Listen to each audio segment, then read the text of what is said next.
Беше Петровден през лето 1869, като турците намериха палтото носено от моя Васил с революционни документи от джоба му.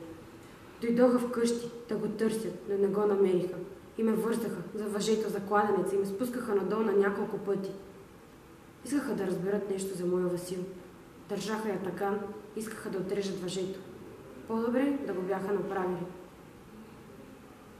За награда поведох хорото на Мегдана в Карлово, в деня на страшното, сред хиляди мъжки бесилки.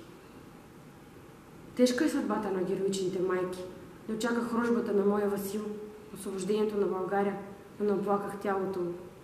Питаха ме, защо не раздавам жито след смъртта му? Жито се раздава за мъртвите. Васил е вечно жив.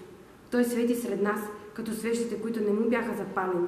Затова запалете днес свещите, които ги нямаше в онази студена февруарска нощ.